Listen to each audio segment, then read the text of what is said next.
Kita, Bu, putus, ucap R terpatah-patah.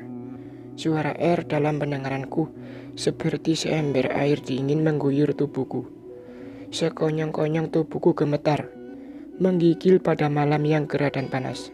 Dan juga seolah-olah ada suatu tekanan hebat yang mengimpit tubuhku, menyesakkan dadaku.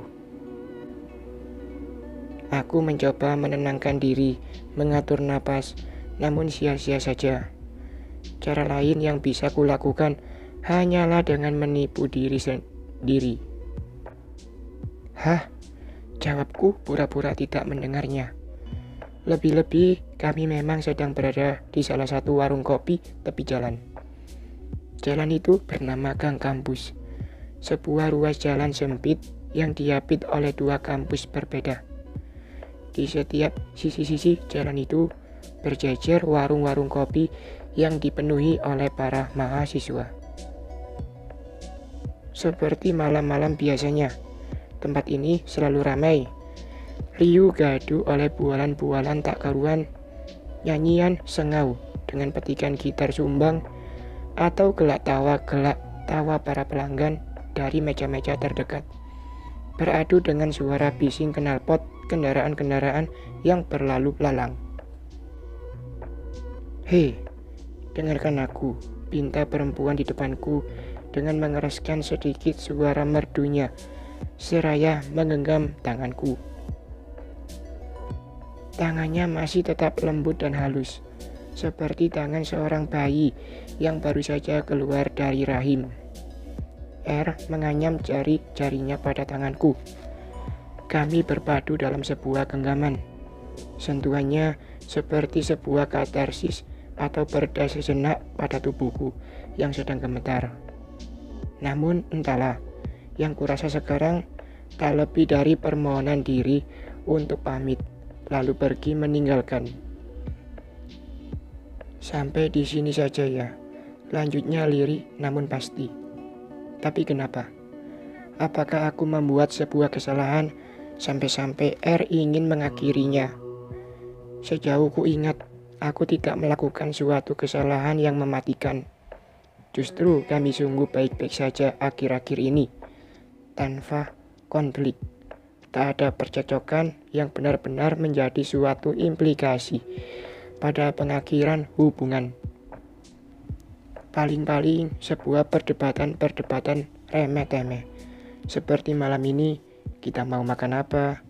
Besok akan jalan kemana? Akan jam berapa berangkatnya? Film mana yang akan kita saksikan? Dan sebagainya. Perhatian serta memperlakukan kepada R pun sangat-sangat kuistimewakan. Bisa jadi pelayanan di hotel-hotel bintang 5 pun kalah saing denganku. Aku memasak makanan kesukaannya, memberikan persediaan berupa sekotak obat, memakaikan jaket tebal jika kedinginan, dan membelikan sebuah buku. Ya, mungkin semua itu dianggap sederhana bagi orang lain. Tapi bagiku, perhatian atau pemberian dalam bentuk apapun, itu pada seseorang yang diistimewakan akan tetap istimewa. Tidak ada angin, tidak ada hujan. Tiba-tiba kamu ingin mengakhiri hubungan. Lebih baik kita bicarakan terlebih dahulu.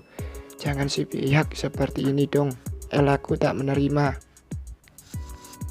5 tahun bukan waktu yang sebentar, R. Bentakku dalam batin. Kita berdua telah memulai kisah dari bangku sekolah menengah sampai sekarang di akhir-akhir masa kuliah, melewati berbagai macam peristiwa, baik kesedihan maupun kebahagiaan. Semua itu telah menjadi kenangan. Namun aku menolak mengenang semua itu sendirian. Aku ingin terus mengenangnya bersama. Dan aku pun belum siap atau mungkin tidak pernah siap untuk kehilanganmu. Jika aku telah menyakitimu atau mungkin melakukan sesuatu yang tidak kamu sukai, ya, aku minta maaf. Dan aku tak mau berpisah denganmu, sayang. Lanjutku. Aku menguatkan genggaman tanganku, suatu isyarat untuk meyakinkannya. Aku punya alasan untuk itu, ucapnya tegas penuh keyakinan. Lalu apa alasanmu itu? Hah? Aku berselingkuh. R berterus terang sembari melepaskan genggaman tangan. Entahlah, ucapan R sekarang begitu kosong. Aku tidak merasakan apa-apa. Terlebih aku menaruh sanksi pada R. Benarkah R berselingkuh? Bukannya apa-apa. Aku yakin betul, tidak ada sedikit pun celah untuk R menimbun atau menyembunyikan seonggok bangkai. Hampir setiap hari kami selalu bersama, seperti makan, jalan-jalan. Terlebih, sesekali kami tidur bersama di indekosnya. Dan aku tidak pernah sedikit pun mengendusnya. Apakah gara-gara aku terlalu mencintai dan menyayangi R? Sampai-sampai aku terperdaya oleh permainan perselingkuhannya itu. Aku begitu muak memikirkan ini. Bagus ya, kamu main di belakangku, tuturku kesal. Siapa yang ia selingkuhi? Sejenak aku menduga-duga beberapa nama lelaki yang bisa jadi selingkuhannya. Memeriksa daftar pertemanannya dalam ingatanku, mencari satu persatu, dan aku menyerah. Tak satu pun nama yang mungkin terindikasi menjadi selingkuhannya. Dengan siapa kamu berselingkuh? Hah? Tanyaku dengan sinis. Buku. Mulutku ternganga-nganga, tidak percaya mendengarnya. Tiba-tiba aku tertawa terpinggal-pinggal. Bahkan tawaanku lebih menggelegar dari orang-orang di sekitarku. Berselingkuh dengan buku.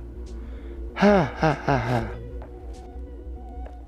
Perempuanku adalah seorang pembaca, melibas tandas buku-buku ketika R sedang membaca seperti orang dungu yang tidak bisa diganggu. Sebagaimana penuturannya suatu waktu, seolah-olah dunia seketika membeku atau berhenti berputar. Penglihatan, pendengaran, penciuman terhadap sekitar benar-benar tidak berfungsi. Masuk ke dalam dunia baru dalam buku itu. Entah itu benar atau tidak, aku tak tahu. Karena aku bukan pembaca. R terasa melebih-lebihkan kesenangannya. Setiap orang menyukai atau menggemari sesuatu, termasuk kamu. Aku menjelaskan. Itu adalah hal wajar, dan aku mengerti itu. Bukan berarti kesukaan-kesukaanmu itu seakan-akan menjadi menduakanku. Tidak, R. Tapi bila kamu anggap itu sebagai selingkuhan, tak apa. Toh aku pun tidak cemburu. Namun tak usah pula kamu mengakhiri hubungan kita berdua. Silakan saja kamu bersenang-senang bersama selingkuhanmu itu. Bukannya aku telah memberikan waktu-waktu khusus membiarkanmu berdua-duaan bersama buku-bukumu itu. Perempuan di hadapanku itu mengangguk setuju dengan senyum yang aneh. Beberapa hari terakhir ini, aku begitu sibuk dengan kegiatan-kegiatan yang ada di kampus. Namun di sela-sela itu, dalam kepalaku selalu terngiang-ngiang kejadian konyol itu. Ketika mengingatnya, aku akan tersenyum-senyum seperti orang dungu. Suatu malam, aku mendatangi indekos R. Ketika mengetuk pintu indekosnya, serta menyeru-nyeru namanya, tidak ada jawaban sama sekali. Namun anehnya, pintu itu tidak dikunci. Ruangan itu gelap gulita. Tangan kananku merayapi dinding, mencari-cari knop lampu. Teraba tonjolan pada dinding itu, lalu kutekan. Seketika cahaya putih dari lampu yang menggantung menyeruak memenuhi ruangan. Kamar itu bercat kuning, tidak begitu luas dan berbentuk kubus.